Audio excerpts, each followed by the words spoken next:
Assalamualaikum warahmatullahi wabarakatuh. Perkenalkan nama saya Anissa Ataha dengan NIM A510210136 dari Program Studi Pendidikan Guru Sekolah Dasar Universitas Muhammadiyah Surakarta. Di sini saya akan menjelaskan tentang teks narasi, teks deskripsi, teks prosedur, dan teks eksposisi. Yang pertama ada teks narasi dengan pengertian. Teks narasi adalah teks yang berisi cerita dan kejadian ataupun peristiwa yang secara runut. Jadi teks ini memuat kronologinya terdiri dari suatu peristiwa. Unsur yang harus ada dalam teks narasi adalah kejadian, tokoh, alur, dan latar, mulai dari latar waktu, latar tempat, ataupun suasana. Maka dapat disimpulkan bahwasanya teks narasi adalah cerita yang memaparkan sebuah konflik pada suatu peristiwa yang dialami penulis secara urut. Menurut Kraft, teks narasi memiliki ciri-ciri yakni yang pertama mengutamakan tindakan dan perbuatan, yang kedua diurutkan sesuai dengan waktu, yang ketiga mampu menjawab pertanyaan apa yang terjadi, dan yang keempat terdapat adanya konflik. Kemudian ada langkah-langkah menulis teks narasi. Yang pertama, cari dan tentukan terlebih dahulu tema serta amanat yang ingin disampaikan. Setelah itu, tentukan sasaran pembacanya. Yang kedua, buat rancangan mengenai peristiwa utama dalam bentuk alur sesuai pada skema yang ingin ditampilkan. Yang ketiga, rangkai urutan peristiwa utama tersebut menjadi beberapa bagian seperti pembukaan, perkembangan, dan juga akhir dari cerita. Kemudian yang keempat, buat rincian dan penjelasan mengenai kejadian-kejadian utama secara mendetail untuk dijadikan sebagai pendukung dari cerita. Yang kelima, susun skema tokoh, watak, alur, latar, dan sudut pandang. Kemudian yang keenam, memahami dan mengerti bagaimana aturan tanda baca setiap kalimat yang ada di dalam cerita. Nah, kemudian ada contoh dari teks narasi. Di sini, contohnya, ayah menyelinap masuk ke kamar adikku yang tengah tertidur pulas dengan tangan berada di bawah pipinya. Ayah terlihat merasa bersalah dan hendak menyesali perbuatannya saat siang tadi. Ayah tidak sengaja membentak dan memukul meja saat adikku pulang dengan keadaan menangis karena berkelahi dengan teman sekolahnya. Dari contoh teks narasi inspiratif di atas, menggambarkan bahwasanya penyesalan seorang ayah terhadap perlakuannya kepada anak. Cerita teks narasi di atas juga memiliki struktur orientasi, komplikasi, resolusi, dan reorientasi yang cukup efektif dalam penggalan cerita tersebut. Kemudian yang kedua ada teks deskripsi. Teks deskripsi adalah jenis teks yang kerap pula digunakan dan ditemukan. Berdasarkan Kamus Besar Bahasa Indonesia, teks deskripsi merupakan teks pemaparan atau penggambaran dengan kata-kata yang jelas dan juga terperinci. Berisi penggambaran tempat, objek, tempat, atau peristiwa yang dapat dirasakan, dilihat, dicium, dan juga didengarkan. Teks deskripsi menggambarkan kondisi objek dari sudut pandang seorang penulis. Jadi, penulis harus mampu untuk menjelaskan secara konkret sehingga pembaca dapat merasakan secara langsung apa yang digambarkan dalam teks deskripsi tersebut. Adapun ciri-ciri dari teks deskripsi yang pertama, teks deskripsi sebagai sarana penggambaran atau penjelasan sebuah objek. Kemudian yang kedua, penggambaran ditulis secara rinci yang melibatkan unsur indera manusia. Yang ketiga, penggambaran ditulis secara sejelas mungkin sehingga pembaca dapat merasakan langsung apa yang ada di dalam teks deskripsi tersebut.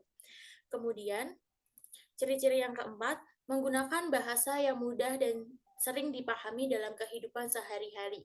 Yang kelima, biasanya bahasa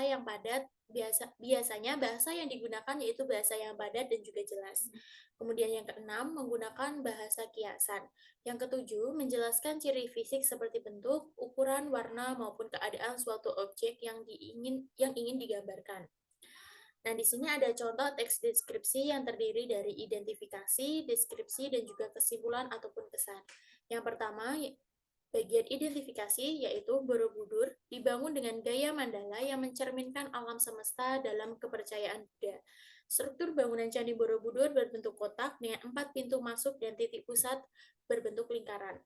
Kemudian, bagian deskripsi, Borobudur terbagi atas 3 zona, yaitu zona Kamandatu, Rupadatu, dan Arupadatu. Zona Arupadatu berisi 3 serambi yang terdiri dari stupa berbentuk lingkaran yang berlubang. Lonceng terbalik berisi patung Buddha yang mengarah ke bagian luar candi, yang dimana totalnya ada 72 stupa di zona ini.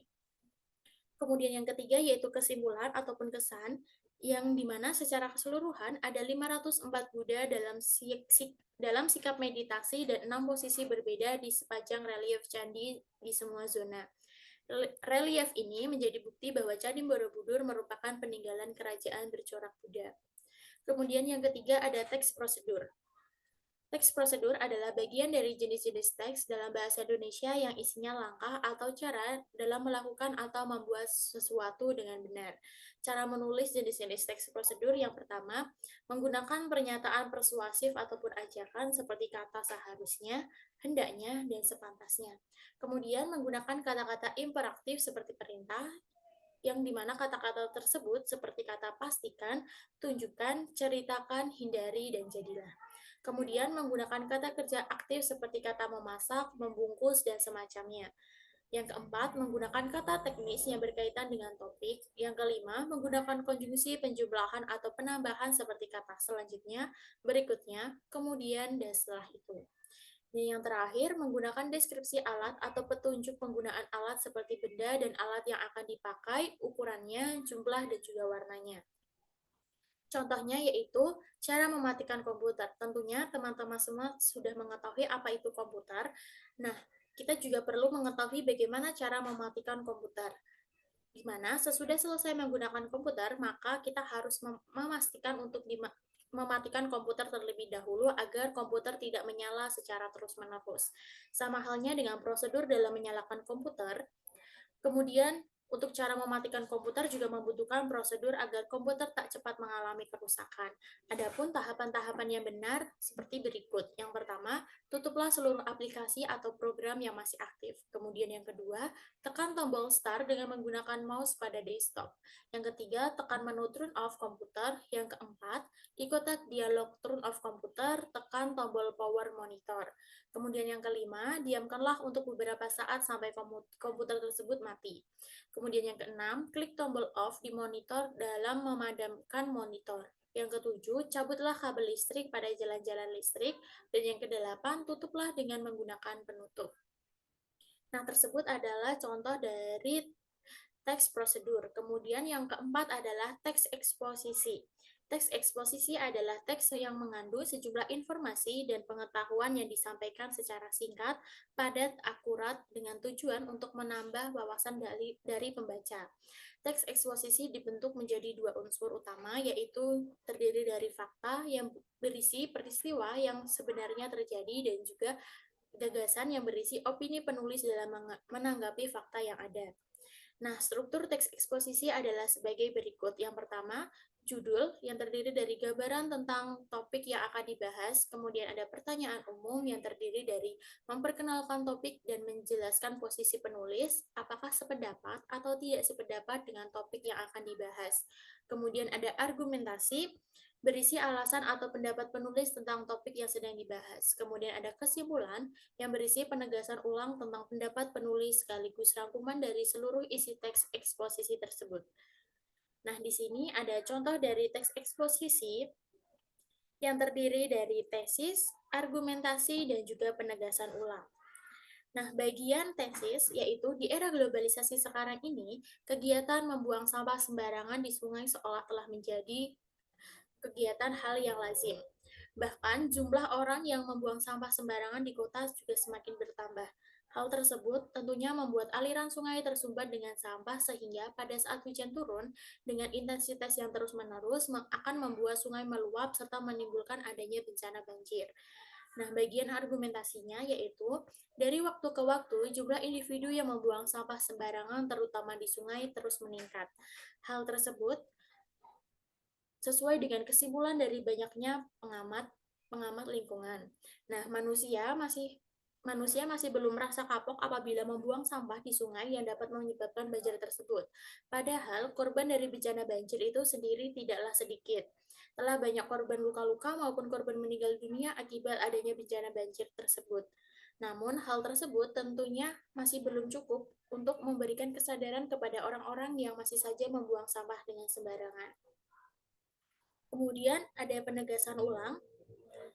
di mana seharusnya jika sudah mengetahui efek tersebut, orang-orang akan sadar untuk tidak membuang sampah sembarangan, agar tidak merugikan diri sendiri maupun orang lain dan juga lingkungan sekitarnya. Apabila tidak ada sampah di lingkungan, maka air sungai pun tak akan tersumbat, serta menjadikan banjir dapat diminimalisasi walaupun hujan terus-menerus. Nah, itu contoh dari teks eksposisi. Sekian penjelasan dari saya mengenai teks narasi, teks deskripsi, teks eksposisi, dan juga teks prosedur. Apabila ada kekurangan, saya mohon maaf. Sekian, wassalamualaikum warahmatullahi wabarakatuh.